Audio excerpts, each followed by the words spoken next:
Magandang araw po sa inyong lahat. Welcome po sa panibagong reaction video dito sa Makapili TV.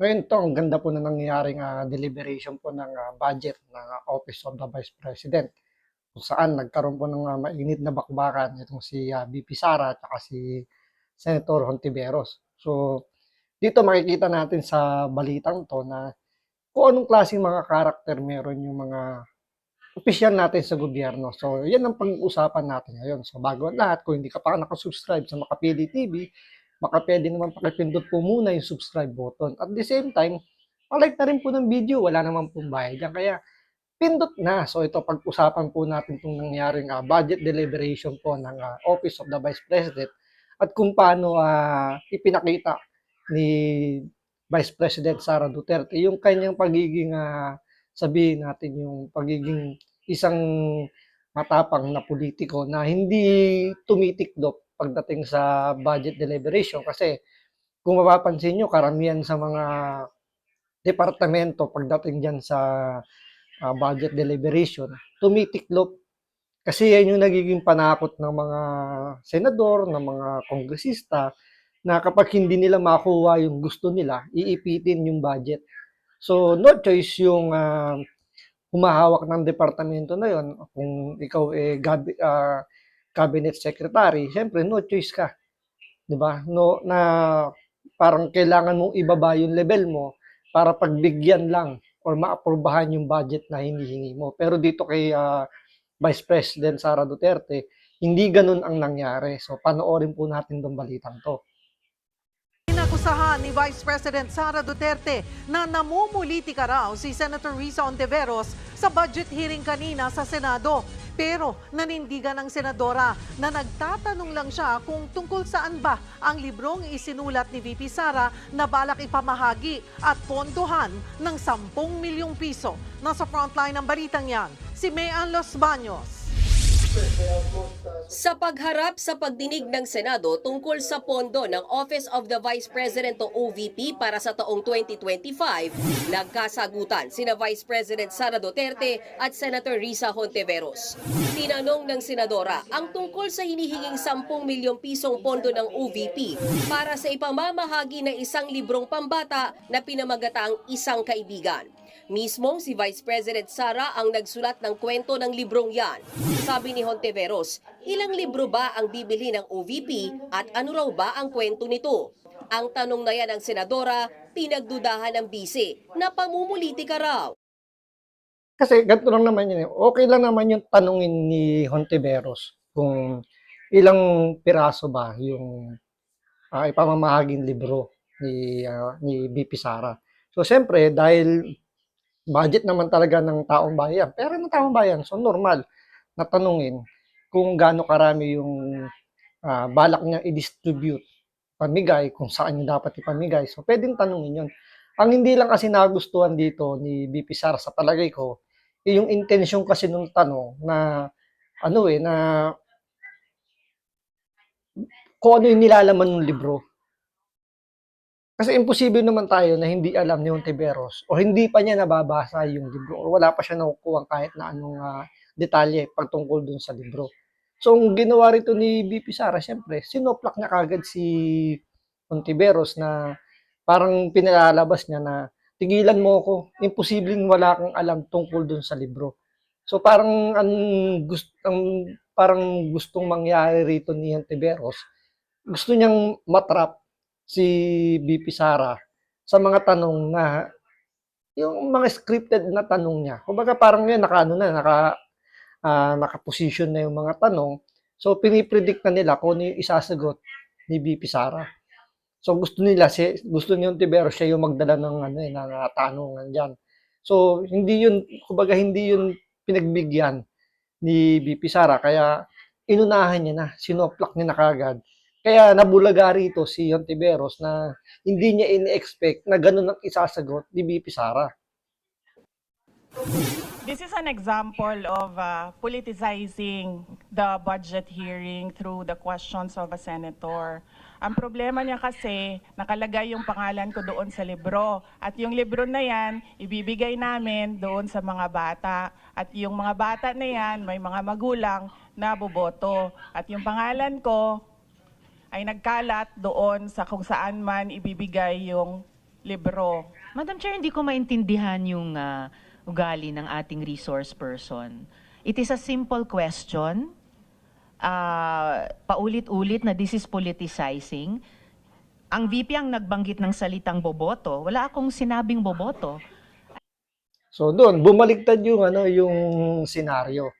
So imbis na si BP Sara dapat yung sumagot doon sa tanong ni Hontiveros, although ibinigay din naman ni BP Sara yung detalye nung libro na siya yung mismo gumawa, yung ipamimigay ng kanyang opisina. Nangyari parang si Hontiveros din dapat yung sumagot ng tanong niya. So doon nakikita nyo na kumbaga uminit din yung puwet nito ni Hontiveros na bilang bumanat siya na hindi raw niya nagugustuhan yung ugali ng Vice President. So nakita niyo yung yung galing nung setup naman ni Vice President sa pagkakabasa niya sa sitwasyon, sa senaryo na gustong mangyari ni Hontiveros na mawala sa focus si BP Sara. Pero dito nakita niyo yung pagkakawala ng composure ni Hontiveros. So siya yung unang uminit. So dito makikita na marunong magpaikot si BP Sara. Hindi kayang kumbaga hindi kaya siyang madiktahan. Hindi siya basta-basta na nahuhulog sa patibong. So dito nangyari, si Hontiveros yung nahulog sa patibong ni BP Sara. So isiningit niya yung salitang politicizing. Dahil totoo naman, pag si Hontiveros ang nagsalita at Duterte yung kanyang kumbaga dito i-cross parang ko-cross-examine niya. Imposibleng walang halong politika. Mamaya sasabihin dito ni BP Sara kung ano ba yung naging dahilan bakit niya sinabing politicizing lang to. So ano yung mga reason bakit yun yung interpretasyon niya na kagad. Yun yung image na nakikita niya dito kay Hontiveros. I'm simply asking, I don't appreciate this kind of attitude, Madam Chair. Gumanti rin ang tirada si VP Sara sa kanagkwento ng tungkol sa politika noong 2016 elections. Madam Chair, hindi ko rin maintindihan ang ugali ni Senator Risa Hontiveros, and I do not appreciate, ano yung sinabi niya? Di ba? Ibinalik din ni BP Sara yung yung buwelta ni Hontiveros. So kung ano yung ibinato ni Hontiveros kay BP Sara, ibinalik niya rin. So kita niyo yung tapang dito ni BP Sara. Tandaan niyo budget deliberation to. So budget po yung pinag-uusapan dito. Dapat normally yung humihingi ng budget, yun yung mga nakayuko. Sila yung nakaluhod, parang nagmamakaawa sa mga mambabatas natin na ibigay yung budget na hinihingi nila. Normally, ganun ang nangyayari. Pero dito, parang hindi budget deliberation na nangyari rito. Parang Senate hearing na may gustong imbestigahan. So, parang doon dinala ni BP Sara yung budget deliberation na mapunta sa Senate hearing. At ang ginigisa niya rito, si Hontiveros.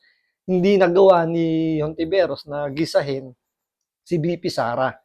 Kita niyo yung pagkakabasa dito sa sitwasyon ni BP Sara. Alam niya na pupintriyahin siya rito, titirahin siya ng Hontiveros, pero inunahan niya na kagad.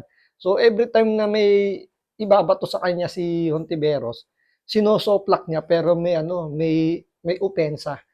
Kumbaga habang nakadepensa si BP Sara, bumabato rin siya ng opensa. Kaya nawiwindang dito si Hontiveros na parang hindi yun yung ini-expect niya mga isasagot, hindi yun yung ini-expect niya na magiging attitude ni BP Sara. Kaya 'di ba yung buwelta rito ni BP Sara dahil sinabihan siya ni Hontiveros na hindi raw niya gusto yung ugali ng Vice President. So ibinalik niya. Ako hindi ko rin gusto yung ugali ng tong senador na to.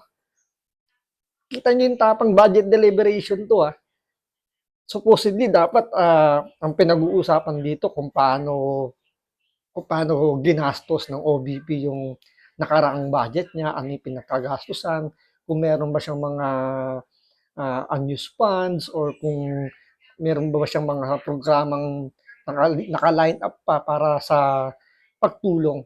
Pero hindi, napunta rito, hindi na budget eh. Ang naging topic dito is yung politicizing na ginagawa nito ni Senator Hontiveros.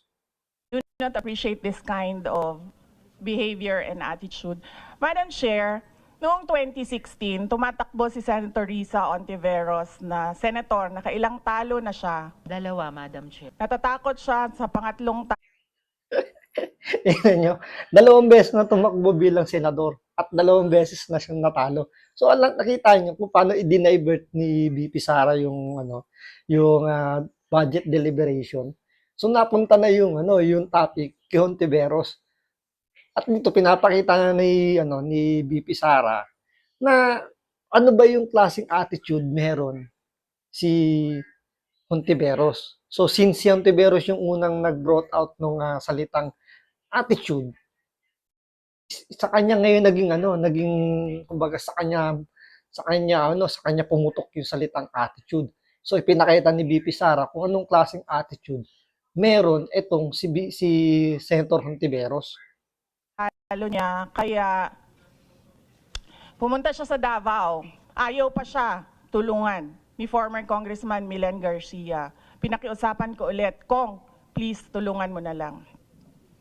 Nanalo na siya, at nung nanalo siya, anong ginawa niya? Siya ang pinakaunang umatake kay President Rodrigo Duterte. Anong tawag sa ugaling ganito? So yun, after daw na humingi ng pabor, makiusap na tulungan siyang manalong bilang senador dahil 2 beses na siyang naging talunan eh. So sa pangatlong pagkakataon, pero makikita natin dito yung yung determinasyon talaga ni Hontiveros na maging senador. So mantaking lunukin mo yung dignidad mo, lumapit ka dun sa taong sa pamilya ng tao na ayaw mo, kiniinisa mo para ka lang manalo, gagawin mo. Biruin mo, lumapit kay VP Sara para humingi ng tulong na mapakiusapan yung mga politiko sa Davao para tulungan siyang manalo. So after manalo, unang-una pa raw bumanat kay Pangulong Duterte. So anong klaseng ugali daw? So walang pinagkaiba sa pwede nating itulad sa mentality ng mga NPA. 'Di ba? Ganyan yung mentality ng mga NPA na tulad yung ginawa kay Pangulong Duterte, 'di ba? Sabi nga niya habang kinakausap niya yung mga NPA, inambush naman yung mga tao niya. Maswerte na lang at hindi siya kasama dun sa convoy na yun dahil syempre may mga taktika yung mga ganyan na may mga decoy muna para maprotektahan mo ni Presidente. So yun, in-expose ni Pangulong Duterte yun na sinabi nga niya na mga traitor kayo. Diba? Habang nag-uusap tayo rito, inambush niyo ako dun, yung mga tao niya. Tapos every December, nanghihingi sila ng ceasefire, di ba? Tigil putukan dahil magdi-December daw, magpapasko, bigyan daw ng pagkakataon yung both party, government troops, tsaka sa kanila na makapagdiwang man lang daw ng Pasko. Pero ang ginagawa, pag pinagbigyan sila, umaatake sila, inaatake nila yung mga government troops, at sasabihin nila na hindi, parang babalik rin nila yung kwento. Una pa sila maglalabas ng statement na sasabihin inunahan sila ng government troops. At the same time, isasabay pa nila yung pag-recruit, magpalakas ng kanilang puwersa. Di ba? Kita nyo yung halos pagkakaparehas na pagkatapos humingi ng pabor, pag napagbigyan na, bilang atake. So, ganun din halos yung ginawa nito ni Hontiveros base rito kay VP Sara, na halos humingi ng tulong maglumuhod para lang tulungan siyang manalo maging senador. And after manalo maging senador, ang unang binanatang kagad si Pangulong Duterte. Hindi niya inisip na yung bibirahin niya ay anak na hiningan niya ng tulong. Diba? So sabi nga ni VP Sara, anong klaseng attitude meron tong senador na to? Dito na namagitan si Finance Committee Chairperson Grace Poe. Anya, hindi ito ang tamang panahon para mag-ungkatan ng nakaraan. Muling ibinalik ang tanong sa kung tungkol saan nga ba talaga ang librong Isang Kaibigan. Madam Chair, the explanation is in the title, Isang Kaibigan. It's about friendship. So kung sana ganun yung naging sagot sa simula pa, 'di ba? Napakasimple. Simpleng tanong, dapat simpleng sagot. Budget hearing po ito. Hindi po lahat 'Di ba, napakasimple nung sabi nga ni ano, tumiklop dito si ano, si Ontiveros, eh. Napakasimple nga lang naman ng tanong. Dapat simpleng sagot lang. So, imbis na, kumbaga parang imbis na maging maikli lang yung sagot, napunta kay Ontiveros yung topic. So, parang dito mas napahiya siya rito, mas na-expose pa kung ano yung mga pinaggagawa niya nung mga nakaraan. So, imbis na si VP Sara yung mag-isa rito, siya yung mapahiya, nabaliktad. Si Ontiveros ang napahiya at na-expose dun sa mga pinaggagawa niya para lang manalo siya maging senador. About you, pera po ito ng taong bayan. Nagkakahalaga ng mahigit 2.03 billion pesos ang hinihinging budget ng OVP para sa taong 2025. Ilan sa mga sinisilip ni Senadora Hontiveros ang ilang proyekto ng Vice President na ginagawa na rin daw sa ilang ahensya ng gobyerno, gaya na lamang ng burial at medical assistance para sa mahihirap nating kababayan at pagbibigay ng tulong sa mga nasalantang pamilya. May kaparehas na programa na raw yan sa DSWD at DOH. Paliwanag ni VP Sara, marami ang humihingi ng tulong sa kanilang opisina at hindi raw nila pwedeng hindian ang mga nangangailangan. Pero sabi ni Senator Hontiveros, siya mismo ang magtutulak na ilagay na lamang ang budget sa ilang programa ng OVP sa mga line agencies na may kaparehas namang proyekto. Dito pumitik ulit. Kasi ang gustong mangyari rito ni Ontiveros, talagang tanggalan ng budget si VP Sara. Biruin mo, may mga nakalatag na siyang mga project para sa pagbibigay ng, alam niyo yun, yung pagbibigay tulong sa mga kababayan natin. Kasi, totoo naman, di ba? Kung may kailangan kayong tulong, kailangan nyo pumunta sa mga government department or ano, mga sangay ng gobyerno, di ba? So, tama nga naman, andyan yung DOH, andyan yung DSWD, andyan yung kung ano-ano pa. Pero kung sasabihin yung Tiberos na may mga government agencies naman na pwedeng na nagbibigay naman ng ganung klaseng tulong, bakit hindi na lang doon ibigay yung budget? May punto, di ba? Pero in reality, ganun ba talaga nangyayari? Unang-una, PCSO. Di ba nagbibigay din naman sila ng financial assistance? So, may mga lumalapit sa PCSO na humihingi ng medical assistance, kung ano pa mga klaseng assistance nanghihingi doon. So, sabihin natin sa medical assistance. So, ibig sabihin ba dapat hindi na magbigay ang PCSO? Kasi trabaho ng DOH yun, medical yun. Di ba? Burial assistance, nagbibigay din po ang PCSO niyan. So, dapat ituro na lang ba ng PCSO na, uy, pumunta kayo doon sa DSWD, hindi namin trabaho yan. Dahil kami, charity institution to, hindi yan sakop ng agency namin. So, parang ganon. Isa pa, mga mayor. Diba? Ang mayor, nagbibigay din ng tulong.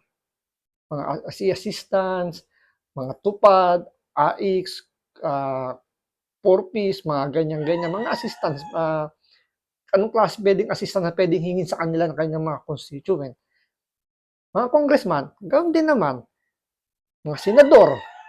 So, dapat hindi na rin bigyan ng budget. Itong mga to, ibigay na lang natin doon. Kung yung gusto mangyari ni Ontiveros. Kasi ang nangyayari dito, naka-single out kagad kasi sa Vice President. Kasi nga may intention siya eh. Diba? Natanggalan talaga ng budget, bawasan yung budget ng Vice President. Hindi niya naisip na, kumbaga, hindi lang ang Vice President or Office of the Vice President ang gumagawa niyan. Halos lahat ng politiko ginagawa yan. Yung iba nga niya, sinasamantala pa nga yan dahil siyempre, mas nakikilala sila, mas nayaano pa nila yung sabihin natin na ibabalik doon nila yung pera ng taong bayan sa kung anumang klaseng di ba, anong klaseng programa. So dito, may isa pang rason dito si VP Sara bakit may mga ganun siyang klaseng programa. So tuloy natin to. Si VP Sara at inalala ang sinabi raw noon ni Hontiveros. Let me just quote Senator Risa during the Akbayan Congress. Alam ko po na ang daming kalat ni Duterte na hirap tayong linisin. While VP Sara is in power, the threat of a full-blown Duterte comeback is still a very real and present danger.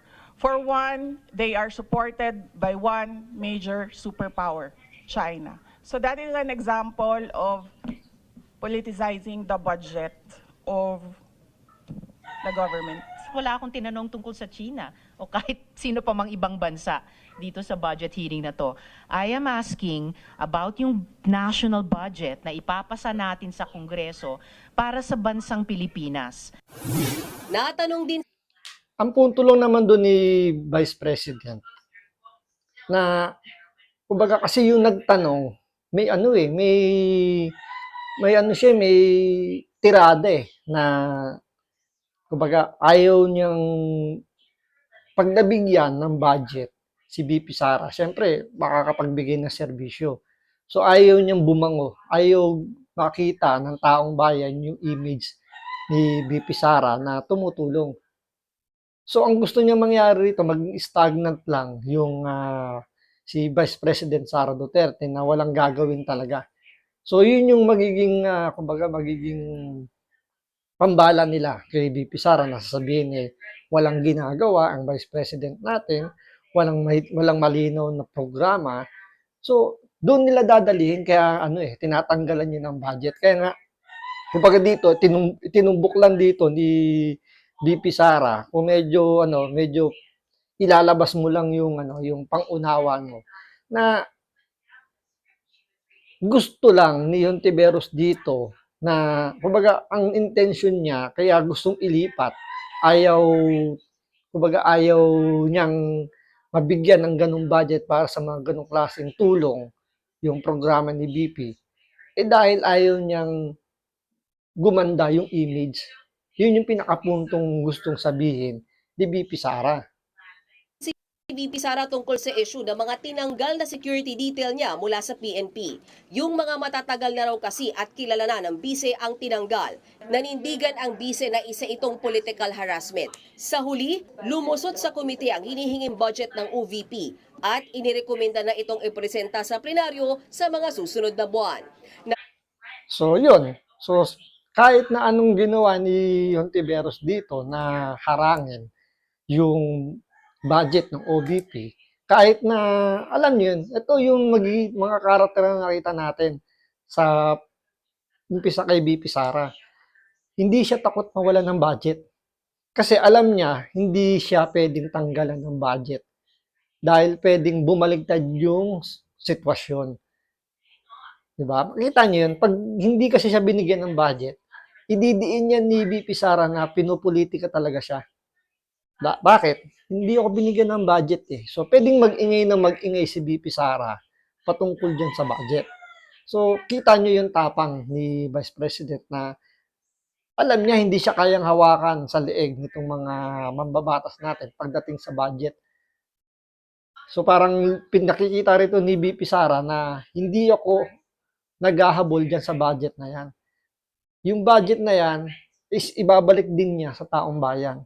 So, yun yung unang karakter na makikita natin. Pangalawang karakter dito, yung kay Senator Hontiveros, yung karakter ng, alam niyo yun na walang utang na loob.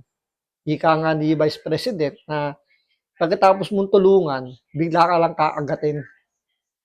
Di ba? Pagkatapos tulungan na manalong bilang senador, unang inatake kagad si Duterte. So, kita niyo yung klase ng attitude meron si Hontiveros na in-expose ni VP Sara. Ito pa yung sa mga susunod pa mga karakter. Itong si Grace po na humawak ng komite na yan. Kumbaga dito natameme rin siya, di ba? Halos hindi niya masaway si VP Sara, hindi rin niya masaway si Hontiveros. Hindi natin alam kung anong rason kung bakit parang natulala rito si Grace po. Siguro dahil nabigla rin siya na hindi yun ni-expect niyang magiging ambience nung deliberation ng budget ng OVP. Ang iniisip siguro niya na kumbaga ang magdadala rito si Hontiveros at puro tanong ni Hontiveros yung magiging topic. Nabulaga siya rito na ang mga sagot ni VP Sara puro pabalik kay Hontiveros. At the same time, kita niyo yung ano, yung siguro parang natakot din dito yung mga senador. Pero yun, ilang senador yung nandiyan diyan, ha. So wala man lang isa diyan na sumaway nung mga time na yan. Although meron din diyan kung napanood niyo yung deliberation na yun, meron din naman part diyan na medyo may pumitik din. Mamaya pag-uusapan natin 'yan. So kita nyo na wala rin silang magawa kundi ibigay din yung budget na hinihingi ni VP Sara. So, mas nangibabaw yung karakter na pagiging isang, alam nyo, isang matapang na leader.